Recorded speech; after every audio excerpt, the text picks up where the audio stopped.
Alright guys, what is up? And today I'm bringing you part 2 for Black Ops ideas. And I actually have, this is actually one of the first commentaries where I've actually written things down to talk about so I don't forget. And some ideas that I came up with and, stuff like that. So, something that I really enjoyed about Modern Warfare 3 is the fact that they brought in new game modes. And they've done it through not just the start of the game, but they're adding them in as they're going, as the game progresses, which I really enjoy because, they've already added Drop Zone and Infected. And yes, they were private matches, but they made them to the, online multiplayer server, which is really cool.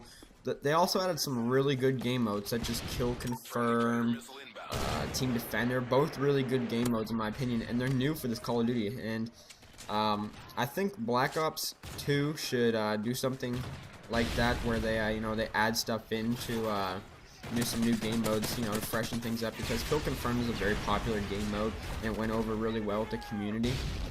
So I hope Black Ops 2 comes out with some new game modes. I don't really have any ideas for new game modes yet.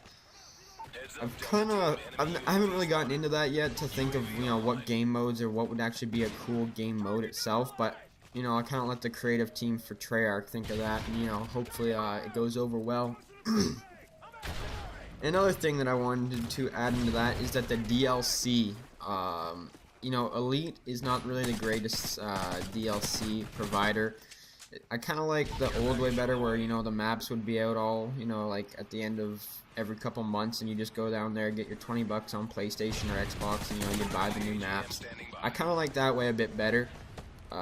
And I hope that they don't release one or two maps every month. I kind of don't like that. I kind of like having like the old way. So I hope they do that instead of the Elite crap, because even though they probably will do the Elite thing, I just don't personally agree with it or like it. I don't really think it's worth the money in my opinion. But I've already bought it, so they have my money. Next thing is that I want to see combat training. You guys remember combat training from Black Ops? I want to see that return, because that was an amazing feature, one of my favorite features about the game. The fact that I could go in there and practice, get a couple games before I actually go into a pub match, or just play around with my friends. There was nothing more fun than setting the kills to like 7,500 in Nuketown and just raping some guys, putting them on recruit and just raping the bots, thinking that you were a beast. It's where you could actually try out different guns, snipe and stuff like that, and not worry about anything, just have fun. I think combat training was an amazing feature, and it also helped me when maps would come out. That I get to learn the maps. I'd go to combat training and play a couple games on the new maps before I jump into the actual pump games. Next thing is going to be something that I think we're all aware of, and that is the death streaks. I think the death streaks need to go. Now, I don't understand how they reward a bad player, even if they are dying numerous times. It's going to say, alright, you're dying numerous times, we don't want you to get too frustrated with the game and never come back, so we're going to benefit you for dying. I don't have a problem with that. What I do have a problem with is the fact that it helps them get kills. And what I mean by that is that death streaks like Juiced, what else was there right now? Revenge, Hollow Points, they're not really bad. Death streaks that actually, guarantee them a kill, Final Stand, Dead Man's Hand, they need to go. I kind of wish that there's only about 2 or 3 death streaks, and, it'd be like, Juiced, Hollow Points, and what's that other one I just said? Revenge. They're fine because no one complains about them, but Dead Man's Hand, Last Stand, they have to go. And that also goes in with the next thing, that Final Stand / Last Stand needs to stay out of all the Call of Duties from now on. You want to know why? Because it's just a terrible perk. Even though hold on, let me get this out first. It's a good perk, but it's a cheap perk. You die and you have a second chance. That's not fair. That's why they call it second chance. If you're a veteran Call of Duty player, you know that perk's should be taken out of the game since COD 4, and it's still being here. It needs to go, and hopefully, they're not going to say there's not going to be any Final Stand, but we won't, promise there's not going to be second chance or like, any of that shit like Robert Trolling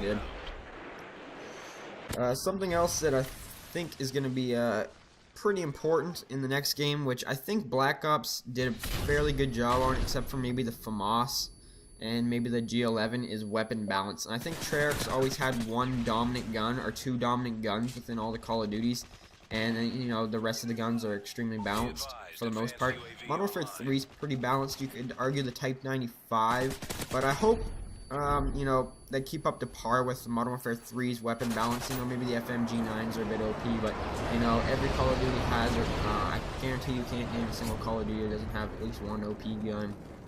So, I hope the weapon balance is good, as long as it's not too bad where there's just one gun that you can only use, kind of like the FAMAS before patch Black Ops. That was really, it was really good, and it could beat even this SMGs with rapid fire up close. So I think near the end of Call of Duty Black Ops, they fixed it and they made it where it should be. So Treyarch's pretty good at patching those things and listening to the community. Next thing that they patch, well, I think they should patch for Black Ops 2 is Assassin / Ghost / Cold Blooded, whatever they want to call it. Who knows? It'll probably be called Ghost since it's a Treyarch game. But what they did wrong in Modern Warfare 3 is making Assassin too good of a perk. It makes your counters marksman, you know, you're invisible from UAVs, which is just wrong in the first place. There should be no perk that keeps you completely off the radar no matter what. It keeps you off of portable radars. What else does it do? It keeps you immune to EMPs and counter UAVs, so there should be no kill streak that's able to do that. Maybe what my opinion is for Assassin is that they should make it like every third sweep you don't show, every third sweep you show up instead of, you know, being completely invisible. So you know how the UAV goes by, sweep, you only show up on the third sweep, every third sweep. That wouldn't be that bad, and it also counters advanced UAVs, which is just completely ridiculous because you know, Blackbird's had it right, which I actually want to see Blackbird return. I know a lot of people don't. I think they should, but it should be a high kill streak. And yes, I think point streak should be back for Black Ops, but I will get into that a bit later. But Assassin needs to be tweaked. I think the every third sweep thing would work for me, in my personal opinion. And, you know, it shouldn't make you immune to EMPs or counter UAVs, even if they're not in the next Call of Duty. They should just really tweak it so it goes in and it's not the only perk that people are using, because that's like the only second tier perk you see in the past 3 Call of Duties being used. So hopefully they do something good about that, as well as something that's been talked about since like COD 4 is the knife system. And the knife system sucks really bad. It's terrible how it works, and, you know, I think a lot of, you know, the bad players like the knife system because it's an easy way to win a quick gunfight, but I think it's kind of cheap, and you know what they should do is make it a 2-hit knife kill, unless it's above the waist, and then I believe it should be a 1-hit. Sorry, no, I'm talking about throwing knives for that one. Knife should be a 2-hit knife kill. Throwing knives should not be able to kill you unless you're, unless it's above the waist, because if you get hit in the foot or the knee and you die from a throwing knife, that's just completely silly.